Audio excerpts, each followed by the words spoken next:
after grad school, I moved to Manhattan with a sparkly new counseling degree. And my mission was to empower women in New York City. But therapy jobs were a little bit harder to come by than I had planned, yet my fashion industry roommate was killing the game and finding work with no problem. And one day she was like, screw this whole therapy thing. With your height, you should totally try modeling. It's New York, duh. And I had always used my height for basketball or reaching things on high shelves, but I thought maybe I could use this for empowerment and bring back like an athletic 80s style of modeling to the women of New York City. And this same roommate had an in at a prestigious agency in New York, and she got me an appointment. And while I waited to meet with the agent, I felt very nervous but hopeful, and I could hear my mother saying, "They'll love you, just stay positive and be friendly." So I quickly developed a mantra. You're tall, you're friendly, you empower. But then the door opened and the agent was like, "Oh my God, how old are you?" And I said, 24. She said, "In this industry, that is practically geriatric."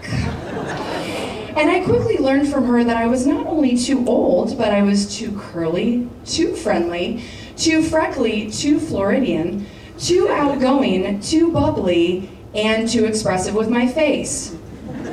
But I had a good sense of self, so I sat there and listened to the constructive feedback.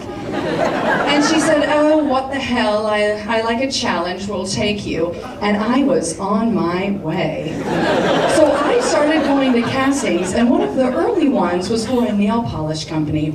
I walked all the way there, clear across Manhattan, in the steamy July heat. So by the time I got there and put my hands in front of the casting agents, they were like, "Jesus, mother of Mary, girl! Your hands look like sausages ready to explode on the grill! Your finger, you got man hands!" And she suggested that I instead start going to castings for men's workman gloves. And I said, "That is so helpful, thank you." And then I left the casting and went and got ice cream. You're tall, you're friendly, you empower. So things kept going like this for me in New York, but I felt like this was a testament to my character and how I wanted to empower women. So I moved here to DC with a new vision, and I'd heard that casting agents were nicer here and I would give it one more go before settling into a traditional counseling job. So I got in with a great agency and she liked my athletic build. Okay, good. And then she said, "Florida, you really should dye your hair black. You need a little mystery to you." And because I was ever positive and loyal to my cause, boom, done, black hair. I committed. And you know what? Me and my mysterious black-haired self started to have a little success. I had 2 consistent clients. One was an online jeans catalog for mature women's fit jeans. And the other one was a wigs company catering specifically to married Hasidic Jewish women. They loved me. I was a working model. Look out, Giselle. Actually, Giselle, I'm all about equality, so you're fine. You're totally good. But since I was having some early success, I was asked to go to a Versace Italia Couture runway show audition. And couture, yeah, not on the show. And so the couture stuff was like the big leagues, So I thought maybe this was my chance for empowerment to get to the next level. And at the very least, they would have like a sick Italian food buffet. So I was in. And so the day of the audition comes, and I show up at the Willard Continental downtown. And I went in the ladies' room to like get the juju flowing, So I look with my new improved mantra. I'm like, "You're sexy, you're dark, you empower." And once I got that juju flowing, I went and stood in line with probably 200 other people for 5 coveted spots. And we were all waiting to go into this bigger room where the audition took place. And my name was called, it was my time, and I went inside and 7 judges awaited me. And one of them said, "Hi, honey, there's a pair of pants waiting for you in that room over there. Go and put them on. Do your runway walk for us, okay? So, like a good little model, I followed orders and I went over to the room. The pants were these very, very tiny Versace patent leather black pants, and the room was a broom closet with no light. So I started to struggle to get these things over my ankle, you guys. Like my bunion, like it was in the way. I just couldn't. So I start like hopping around like a flamingo. I'm kicking over like industrial cleaners, like sitting on mops on my butt cheek, like just knocking stuff over.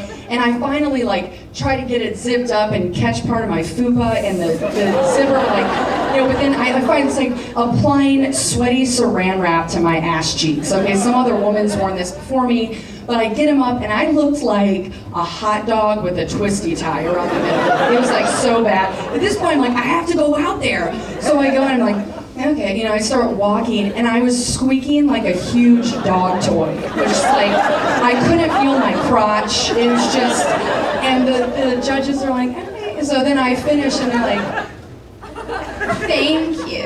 And they just wave me off like a disappointing servant or something. And meanwhile, I'm like, where is the Italian buffet, you guys? Like, no one told me where there was. So the next day, I stood by my phone and I waited, and my agent called me. I never thought I'd see the day, Florida, but you got this Versace gig. They must have had strokes or something. Congrats. Drink a lot of water and don't eat. And I laughed off her negativity, and I called my parents, and my mother was like, we knew you could do it. Those pants sound dangerous, though. You want to have kids someday. And so I amped myself up for this, but when the day came, my nerves ramped up because the stakes were higher, you know? And I had, you know, heard about ways that people dealt with their nerves in these situations, so I went by a gas station and bought cigarettes for the first time, and I smoked 3 on the way to the show, and by the time I got there, I was like a nauseous high chihuahua. Like, it was awful. And also, all the other cast was so young, I was like the only person who hadn't been checked out of 10th grade algebra to be in the cast, you know? So everyone's like throwing their clothes off, these like prepubescent wood nymphs running around, you know? And I'm like trying to hide behind a potted ficus tree to like stuff myself into this floor-length pink gown that had like the J-Lo V down to the belly button and another one like coming up to the lady bits kind of thing. And then these rubberized beige heels that came down, like the stiletto came at an angle instead of straight down to the floor. So I am like sweating and trying to get these on like the pants. But my name is called once again, and it is go time.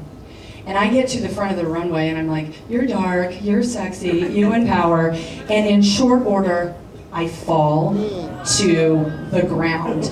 And it's one of those slow motion moments where you're watching yourself and you're like, no. You know? But since other people love disaster, there are flash bulbs going off like fireworks of shame all around. And so I'm like trying to gather myself with my fake black hair and extensions and whatever, and gather without like trying to, you know, step on different sides of the dress and whatever. And so I gather myself, and I get to the edge, you know, the end of the runway, and I like get my breath back. And I'm like, okay, champ, that was a character building moment, you know, you finished strong. And I could hear my dad after a basketball game being like, you gotta leave it all out on the floor, buddy. So a chance or not, you know. But then the next day, I got a call from my agent. She was like, hey, Florida, I heard about the Versace gig. And I interrupted her, I was like, yeah, learning moments, right? I will definitely not smoke next time. And she was like, yeah, well, I want you to never, ever audition for something again like In For Evs.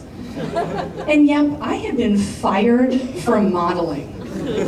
And I decided that if I wanted to empower women, that there was probably another way to do it that was a less soul-crushing way for me. So I dyed my hair back to blonde and immediately felt a little bit more like myself. And then I discovered improv comedy, where I could be whoever I wanted to be and then go back to myself at the end of the day. And then I also grounded myself in a counseling job that could help other women find their way. So being fired from modeling wasn't the most like glamorous way to go out, but it did mean that I could celebrate at Denny's with the moons over my hammy omelets.